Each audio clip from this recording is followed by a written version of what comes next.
Top quality और consistent performance के लिए सिर्फ सिल्वर पंप नाम याद रखना।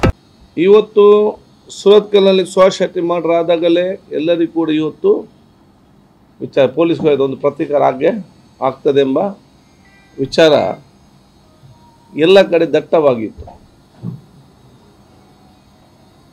ಈ ಮಧ್ಯೆ ಬೇರೆ ಬೇರೆ ದ್ವೇಷ ಭಾಷಣವನ್ನು ಅಥವಾ ಪ್ರೊವೊಕೇಟಿವ್ ಇವತ್ತು ಪ್ರೇರೇಪಿಸುವಂಥ ಮಾತುಗಳು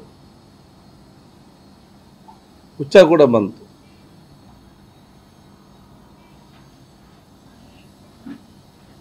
ಇದರಿಂದ ಆಗ ಪೊಲೀಸ್ ಕೂಡ ಅಸಹಕಾರಿ ಸುಮ್ಮನೆ ಕೂತ್ಕೊಂಡ್ರು. ಏನೊಂದು ಪ್ರತಿಕಾರ ಹಾಗೆ ಆಗ್ತದೆ ಅಂತ ಎಲ್ಲರಿಗೂ ಕೂಡ ಇಲಾಖೆ ಕೂಡ ಗೊತ್ತಿತ್ತು, ಎಲ್ಲರಿಗೂ ಕೂಡ ಒಂದು ದಟ್ಟವಾದ ಒಂದು ವಿಚಾರ ಇತ್ತು. ಆದರೆ ಈ ರೀತಿ ನಮ್ಮ ಜಿಲ್ಲೆಗೆ ಒಂದು ವಿಶ್ವಾಸವಂತ ಮತ್ತು ಸಹೋದರತೆಯ ಮತ್ತು ಪ್ರೀತಿ ವಿಶ್ವಾಸ ಒಂದು ಸಮಾಜ ಏನಿದೆಯಾ ಅದಕ್ಕೆ ಕಪ್ಪು ಚುಕ್ಕೆ ಬರುವಂತಹ ರೀತಿ ಆಗ್ತದೆ ಅಂತ ಯಾರಿಗೂ ಎನಿಸಿರಲಿಲ್ಲ. ಯಾಕೆಂದರೆ ಒಟ್ಟಿಗೆ ಆಟ ಆಡ್ತಾ ಇದ್ದವರು ಯುವಕರು,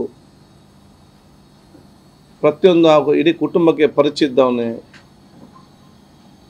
ನಮ್ಮ ಮನೆಗೆ ಸಹಾಯ ಬೇಕಂತ ಹೇಳಿಕೊಂಡು ಮನೆಗೆ ಸಹಾಯಕ್ಕೆ ಕರೆಸಿ ಅವನನ್ನು ಕೆಲಸ ಮಾಡಿ ಅವನು ಒಂದು ಅವನ ವೇತನವನ್ನು ಕೇಳಿದಾಗ ಅದೇ ಎಲ್ಲಿ ಮನೆಗೆ ಬಂದು ಸಹಾಯ ಮಾಡಿದ್ದಾನೆ, ಎಲ್ಲಿ ಅವನು ಚಿರಪತಿ ಬಂದು ಒಟ್ಟಿಗಿದ್ದಾರೆ ಇಷ್ಟು ವರ್ಷದಿಂದ, ಆ ವಿಶ್ವಾಸದಿಂದ ಮತ್ತು ಸೌಹಾರ್ದ ಏನು ಇದಿತ್ತ ಬಹುಶಃ ಆಗಲೇ ಅದನ್ನು ಕೊಲೆ ಮಾಡೋದಾದರೆ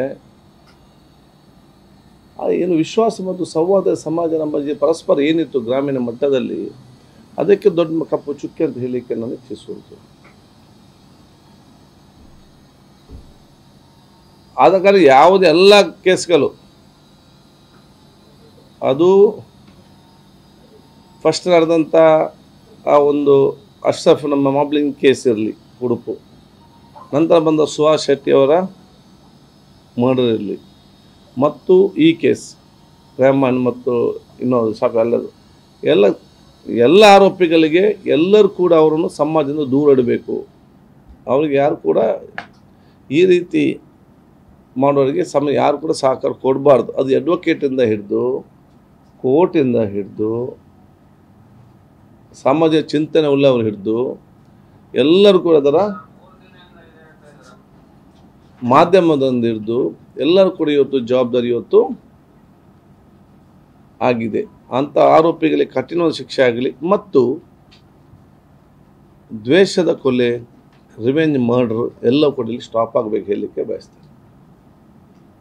ನಾವು ಜಿಲ್ಲೆ ಇವತ್ತು ಸಮರ್ಪಕ ಮುಂದೆ ಹೋಗಬೇಕಾದ್ರೆ ನಾವು ರಿವೆಂಜ್ ಮರ್ಡ್ರಿಂದ ನಾವು ಸರೆಂಡರ್ ಪೊಲಿಟಿಕ್ಸಿಂದ ಎಲ್ಲರೂ ಕೂಡ ದೂರ ಆಗಬೇಕಂತ ಹೇಳಲಿಕ್ಕೆ ನಾನು ಇವತ್ತು ಬಯಸಿ, ನಮ್ಮ ಜಿಲ್ಲೆಯ ಸೌಹಾರ್ದ ಮತ್ತು ಅಭಿವೃದ್ಧಿ ನಮಗೆ ಮುಖ್ಯ ಅಂತ ಆಗಬೇಕಂತ ಹೇಳಲಿಕ್ಕೆ ನಾನು ಇವತ್ತು ಇಚ್ಛಿಸುವಂಥದ್ದು.